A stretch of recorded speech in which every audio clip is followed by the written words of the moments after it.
Et demain, que va-t-on pouvoir inventer pour trouver de nouvelles solutions plus vertes au recyclage des déchets électroniques et technologiques finalement?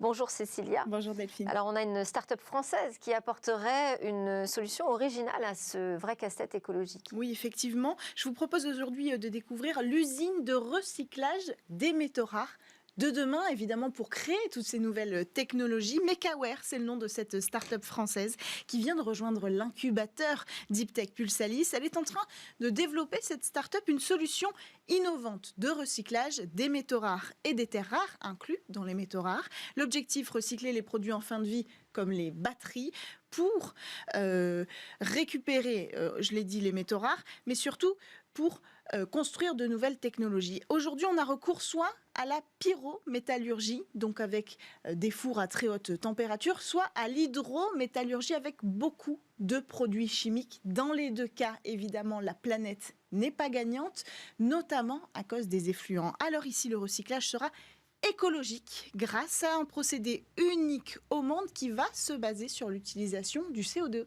Alors précisons justement ce procédé. La technologie, elle est issue en fait des travaux de recherche, il faut le citer, de Julien Leclerc, initié au sein de l'Institut des sciences moléculaires de Marseille. Ces travaux, ils ont révélé plusieurs caractéristiques nouvelles du CO2. Une composition chimique capable de capturer les métaux, mais cette capacité est réversible, c'est-à-dire que quand on a compris que le CO2, avec sa composition, pouvait capturer les métaux, on a compris aussi qu'il pouvait déconstruire les alliages pour récupérer les métaux et les libérer, ce qui fait de lui un potentiel extractant. Mais pour ça, il lui faut un petit coup de pouce. C'est là qu'intervient l'amine, un composé organique qui va être capable de cibler le CO2. Et concrètement, comment se présentera le dispositif ? Alors, tout va se passer dans une cuve, en fait. Une cuve en forme de boucle fermée, un petit peu comme un donut. À l'intérieur de la cuve, on va retrouver la mine sous forme liquide. On y ajoute le CO2. À deux, déjà, ils sont un extractant capable de dissoudre le métal, les alliages pour récupérer le métal. Ce métal, justement, on va l'ajouter aussi dans la cuve, mais sous forme de poudre. En fait, on va broyer la partie de la batterie qui contient les métaux rares, c'est-à-dire la cathode. Cette poudre, une fois qu'on l'a broyée, ça s'appelle la black mass et c'est cette black mass qu'on insère à l'intérieur de la cuve et une fois tous les ingrédients réunis, on va laisser la chimie opérer.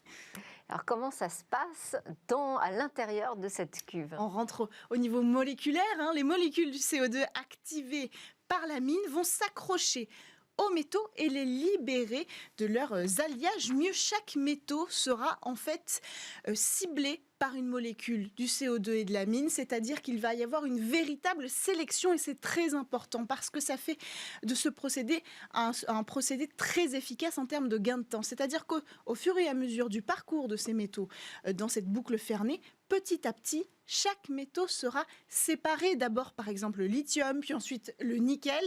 Et on va les retrouver comme ça au fur et à mesure du parcours jusqu'à ce que le triage soit terminé. Ensuite, il n'y aura plus qu'à filtrer le fond et on aura déjà notre matière première triée.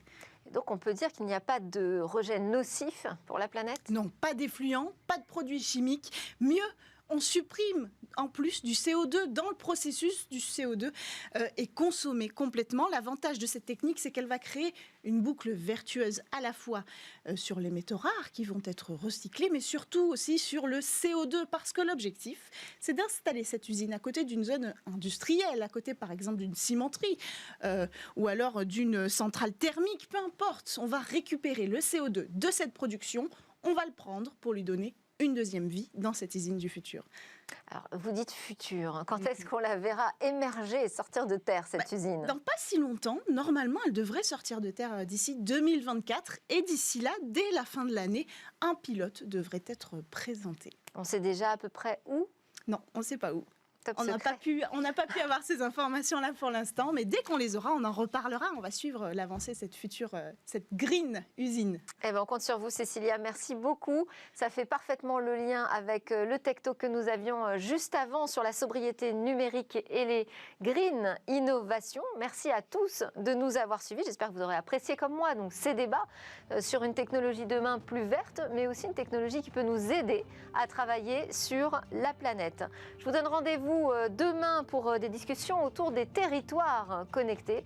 Et non, il n'y a pas que la 5G, il y a l'ensemble de la France qui attend encore d'avoir de bonnes connexions. On aura la Fédération française des télécoms en plateau, on aura également l'opérateur Free ou encore le sénateur et président des associations des collectivités, Monsieur Chaise, en plateau. À suivre, c'est le Lab où pitchent les entreprises du numérique. Et donc, je vous dis à demain pour de nouvelles discussions sur la tech.